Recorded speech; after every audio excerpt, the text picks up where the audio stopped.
గర్భసంచి ఆపరేషన్ కోసం వచ్చిన మహిళ మృతదేహాన్ని అప్పగించిన ఘటన తిరుపతిలోని ఆస్టర్ నారాయణాద్రి ఆసుపత్రిలో చోటు చేసుకుంది. కడప జిల్లా పూరమాళ్ల నుంచి జయలక్ష్మి బుధవారం ఆసుపత్రిలో జాయిన్ అయింది. శుక్రవారం ఆపరేషన్ థియేటర్ కు తీసుకువెళ్లారు. ఆపరేషన్ జరుగుతుందని వెయిట్ చేయమని ఆసుపత్రి యాజమాన్యం బంధువులకు చెప్పుకొచ్చారు. జయలక్ష్మి భర్త లోపలికి వెళ్లి చూడగా తన భార్య చనిపోయిందని, ఆసుపత్రి యాజమాన్యమే తన భార్యను చంపారని ఆరోపించారు. తమకు న్యాయం కావాలంటూ మీడియాను ఆశ్రయించారు. దీనిపై మరింత సమాచారం మా ప్రతినిధి గిరినాథ్ అందిస్తారు. కోసం వచ్చినటువంటి మహిళ ప్రాణాలు తీశారు ఆస్ట్రాల్ నారాయణాద్రి హాస్పిటల్. అయితే కడప జిల్లా పూరమావల్ నుంచి జయలక్ష్మి అయితే బుధవారం సాయంత్రం గర్భసంచి ఆపరేషన్ కోసం హాస్పిటల్లో జాయిన్ అవగా అయితే ఇవాళ ఉదయం ఆమెకి గర్భసంచి ఆపరేషన్ చేయనున్నారు. అయితే ఈ క్రమంలో ఉదయం 6 గంటల తర్వాత వెళ్ళినప్పటి నుంచి కూడా సాయంత్రం వరకు కూడా సరే ఒక పేషెంట్ని బంధువులకి తన భర్తకి చూపెట్టకపోవడంతో పెద్ద ఎత్తున వాళ్ళ హాస్పిటల్ వద్ద ఆందోళన చేస్తున్న పరిస్థితి అయితే కూడా ఉంది.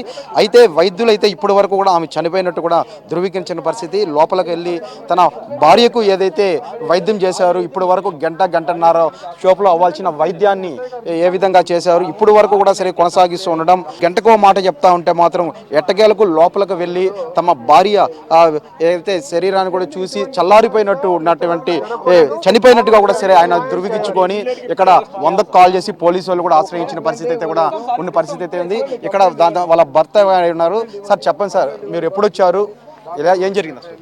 మేము బుధవారం నైట్కి వచ్చామండి. తర్వాత గురువారం వచ్చేసి బ్లడ్ పెట్టారు. శుక్రవారం మార్నింగ్ వచ్చేసి ఆపరేషన్ థియేటర్కి తీసుకెళ్లారు. ఆపరేషన్ థియేటర్కి తీసుకెళ్లే ముందు ఎంత టైం పడుతుందంటే 1.5 అవర్లో బయటకు వచ్చేస్తుందని అన్నారు. అప్పుడు పోయి సాయంత్రం వరకు మాకు బాడీ చూపిలా. ఎప్పుడు వస్తుందంటే ఇప్పుడు వస్తుంది, ఆపరేషన్ అయిపోయింది, అది బ్లీడింగ్ అయిపోయింది, దానివల్ల మేము స్టిచ్చింగ్ చేస్తున్నాము, అవి చేస్తున్నాము, వస్తుంది అని అన్నారు. ఎప్పుడు అడిగినా కూడా సాయంత్రం వరకు మాకు చూపించడంలో మాకు డౌట్ వేసింది.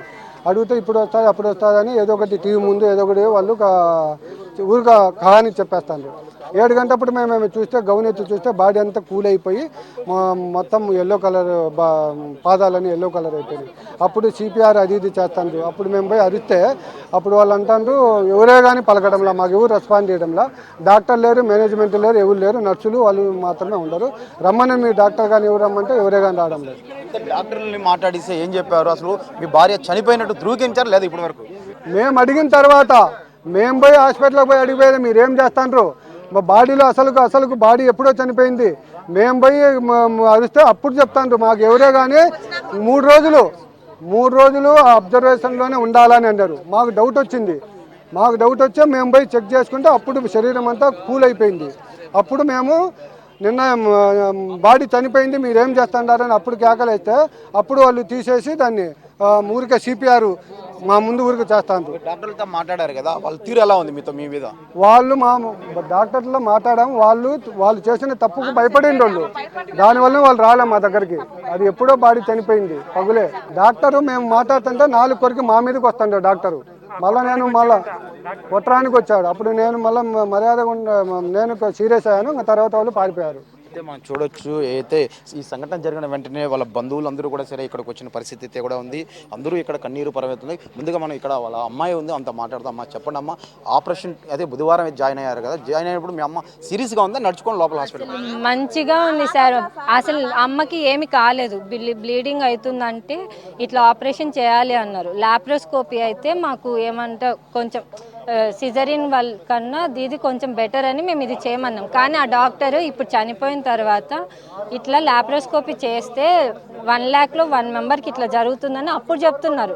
మాకు ముందెందుకు చెప్పలేదు మేడం అంటే, మేము అట్లా ఒక్కరికే అని మేము చెప్పలేదమ్మా అంటున్నారు. ఆ ఒక్కరు మేమే అయ్యి ఉండొచ్చు కదా, ఇప్పుడు మేమే అయ్యాం కదా. ఆ లాప్రోస్కోపీ చేసిందంట, బ్లీడింగ్ అవుతూనే ఉందంట, కానీ దానికి రీజన్ చెప్తలేదు. మా చెల్లి ఎంబీబీఎస్ అయిపోయింది, ఆ అమ్మాయి క్వశ్చన్స్ వేస్తుంటే కూడా క్లారిటీ రీజన్ ఇవ్వట్లేదు. తర్వాత సిజరిన్ చేసి కుట్లేశారంట.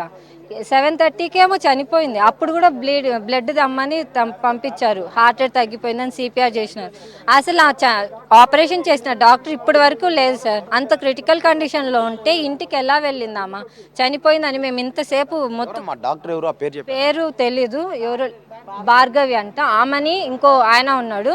మా మామ ఇట్లా చనిపోయింది ఏమని పోతాం కదంగా, మా అమ్మ చనిపోయిందని పోతే ఆ డాక్టర్ నాలుక కొరికి చెయ్యి ఎత్తుతుండంట. అట్లా పేషెంట్ చనిపోయింది, మా అమ్మ చనిపోతే అట్లా డాక్టర్ ఎలా ఎత్తుతారు? వాళ్ళిద్దరిని డిస్మిస్ చేయాలి. మీరు దయచేసి మా అమ్మకు న్యాయం చేయండి. అయితే ఇక్కడ మరి కొంతమంది వాళ్ళ బంధువులు ఉన్నారు. అమ్మా ఏం జరిగింది అసలు ఏంటి? ఏం జరిగింది సార్, బ్లడ్ ఆపరేషన్ 10కి తెచ్చి చూపించారు. అది గర్భసంచి తెచ్చి మా బావ ఫోటో తీసుకున్నాడు. ఫోటో తీసుకున్నాక 10 నిమిషాలకే ఎమర్జెన్సీ బ్లడ్ ఆగడంలో బ్లడ్ తెప్పని పంపించాడు. బ్లడ్ చెప్పిన వచ్చిన తర్వాత ఇది సీరియస్ అది సీరియస్, ఆమె సీరియస్గా ఉంది, కండిషన్ బాగాలేదు అని చెప్పారు. సాయంత్రం మేము 7కి వచ్చినాక మా బావకు అప్పటికి చూపిలే పేషెంట్ను. అయితే మనం చూడొచ్చు ఇక్కడ ఉన్నటువంటి బంధువులు కూడా సరే అట పోలీసులతో కూడా ఏం జరిగిందో చెప్తూ వాగ్వాదం చేస్తున్న పరిస్థితి కూడా ఉంది. అయితే ఈ యొక్క సంఘటన ఏదైతే జరిగిందో అయితే ఉదయం సమయంలో జరిగినప్పటి నుంచి కూడా సరే సాయంత్రం వరకు కూడా ఈ యొక్క చెప్పడకపోవడం కూడా సరే బంధువులు ఆగ్రహం వ్యక్తం చేస్తున్నారు. అయితే గంటన్నర సమయంలో జరగాల్సినటువంటి ఈ యొక్క ఆపరేషన్ని దాదాపు సాయంత్రం 5-6 గంటల వరకు కూడా సరే కొనసాగిస్తూ ఉన్న పరిస్థితుల్లో ఎట్టకేలకు తన భర్త వెళ్ళి అడగగా అయితే కూడా ఇప్పుడు కూడా ఆపరేషన్ కొనసాగుతుంది, బ్లడ్ బ్లీడింగ్ వల్ల జరుగుతుందంటూ కూడా కహానీలు చెప్పారంటూ కూడా బంధువర్గం చెప్తున్న పరిస్థితి ఉంది. మొత్తం మీద అయితే ఎట్టకేలకు ఆ మహిళ చనిపోయినట్టు కూడా ఇప్పటివరకు కూడా డాక్టర్లు కూడా ధృవీకరించకపోవడం కూడా సరే బాధాకరం అనేసి కూడా వాళ్ళు చెప్తున్న పరిస్థితి. మొత్తం మీద అయితే న్యాయం కోసం అడిగినటువంటి పేషెంట్లకు సంబంధించిన బంధువుల మీద కూడా డాక్టర్లు విరుచుకుపెట్టారని కూడా వాళ్ళు ఆరోపణ చేస్తున్న పరిస్థితి. మొత్తం మీద ఈ యొక్క ఘటనతో ఇక్కడ ఉన్నటువంటి పేషెంట్ వర్గానికి న్యాయం చేయాలంటూ కూడా ఇక్కడ ఉన్నటువంటి బంధువులు డిమాండ్ చేస్తున్న పరిస్థితి ప్రస్తుతం నారాయణ హాస్పిటల్ వద్ద. కెమెరామెన్ లోకేష్ గిరి, సిటీ 24/7 తిరుపతి.